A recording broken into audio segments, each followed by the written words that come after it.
Hey guys, today is super exciting because I will be taking you with me to our church's very first youth gig called Blossom. Let's go! Go! Minus point! Minus point po ng pag-abri. Uy! Andiyan ba? Tara, epic! Okay na! Kaya okay kayo to! Ano ni Dante? Back! Isa na! Nagdakas akong likod. Okay. Go!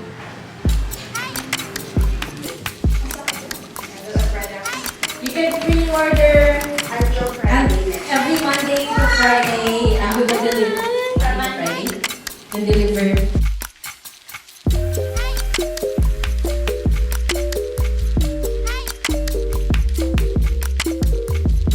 And here are the mechanics. Bahay, kana siya. And when the last word, ako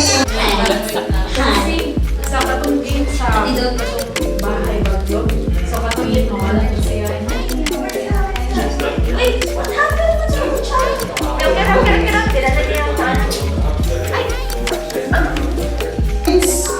later, Ate Nicole, it will appear on your screens later. Ate Nicole and Kuya Derek will be sending you a message. We are the Team Steady! Okay, let's all stand up, everyone, and let's worship the Lord our God. Okay, let's go for hands. 1, 2, 3, go!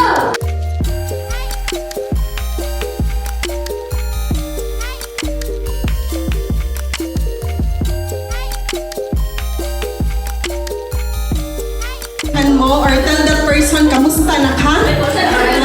Kamusta na ka? Now to the most exciting or awaited part, which are the games. So since this event would be hybrid, which means both will be done on-site and online, we have two sets of games. So one set for those who are attending online and another set for those who are attending on-site. Now let's start with the online games. The first game is Guess the Gen Z acronym. So we all know that the Gen Zers or Generation Z use a lot of acronyms, right? And sometimes it's hard for people to really decipher what those mean. But since our target are Generation Z, therefore this should be a fun game for them. Well, obviously from the title of the game, the goal is for the players to guess the acronym, what the acronym stands for. So these are common acronyms used by Generation Z, and all they have to do to answer is unmute their microphone and state their name. Once they are acknowledged by the game master, they can give out their answer, and if they got it right, they will get 1 point. If the player did not get it right, then the other players will have the opportunity to steal. But again, they have to state their name first and wait for the game master to acknowledge them. The player with the most number of correct answers wins the game. The second game would be Youth Group Conversation Starters. Depending on the number of participants, the game master will have to break those people into breakout rooms. So they should be with 3 or 5 people per breakout room. Each group has a list of conversation starter questions that they can answer together in the breakout room. Well, for this specific conversation starter, I have created 60 questions that would be great conversation starters specifically for youth groups. It has 6 categories that you can choose from as the game master. The first category would be basic questions. This is very applicable if your members or attendees are still new to the group. So you don't have to pressure them to answer really deep questions just yet. So these basic questions would be a perfect starter when it comes to your youth group. The second category would be funny. So in this way, you can easily break the ice by spicing up your questions with these funny ones, such as asking them, does pineapple belong to pizza? Yes or no? Third category is a little personal. So this time, if you think the people are already ready to open up more of their life, but not really that much, then you can definitely throw some of these questions and then followed by the category a little deeper. So this time you will expect a lot more serious questions like what's the purpose or meaning of life, things like that. And then the next category would be youth group things. So these are questions that are commonly asked in youth group setup. So expect a little bit of jargon or topics that would really apply specifically to the youth group and not in any other group. And lastly would be spiritual questions. So all these questions or categories are available in my newest product in my Etsy shop, which is the 60 Youth Group Conversation Starters.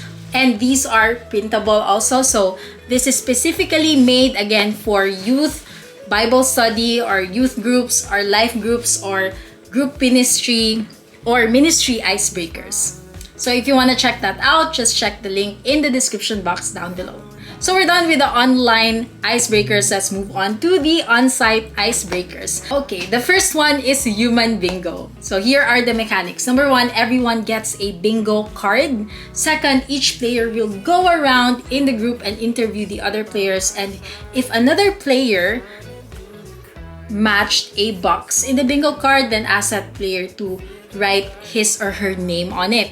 Oh, by the way, each person may only sign or write their name on the box once. And in order to win, the player has to complete a row, either across, downwards, or diagonally, and then shout, of course, bingo. Of course, as the game master, you have to verify if the answers there are correct or if the person was able to comply with the mechanics of the game.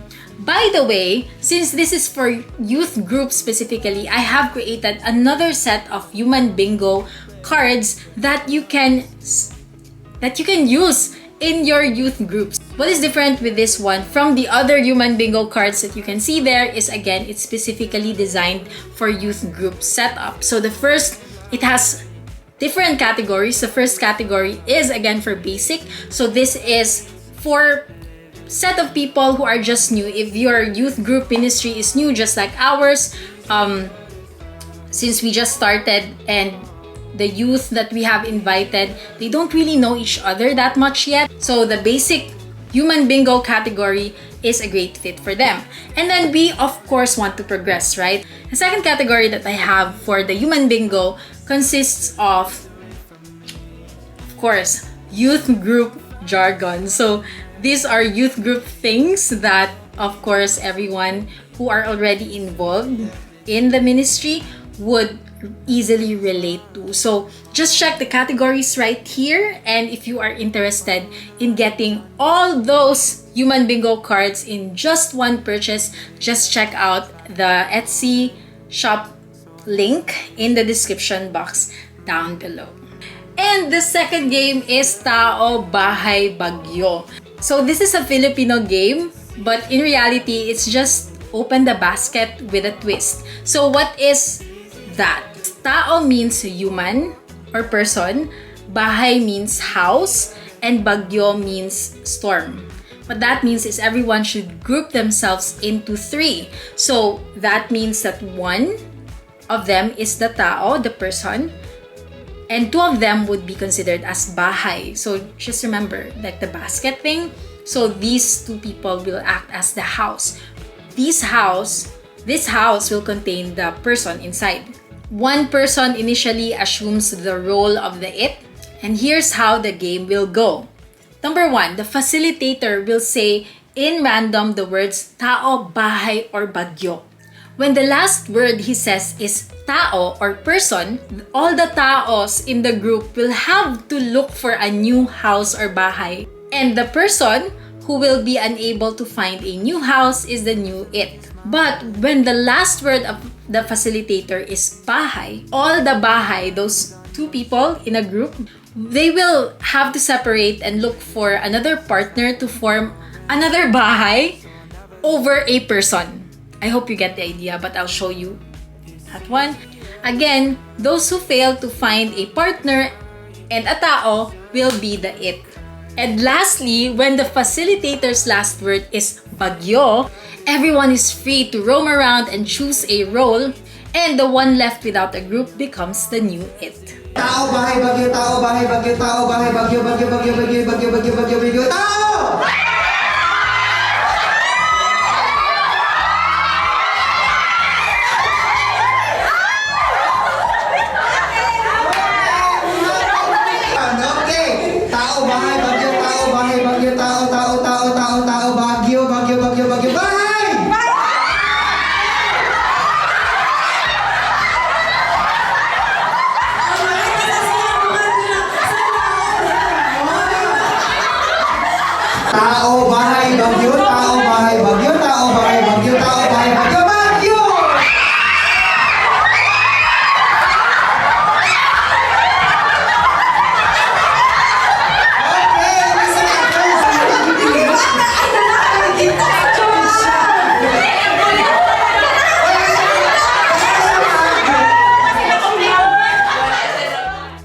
Right, so I just want to thank you for spending your time here. I want to appreciate you for every hard work that you have exerted for the youth. I believe that you are here because you are serving in the youth ministry, and I just want to commend you for that. Truly, it brings so much joy if you see the youth encountering Jesus as their Lord and Savior, right? So kudos on you. So if you have other suggestions or questions in mind, don't forget to place them in the comments. I would really appreciate them all because I want to know how I can serve you better. So thank you so much for watching. Once again, this is Teacher K. Have a great day. Bye!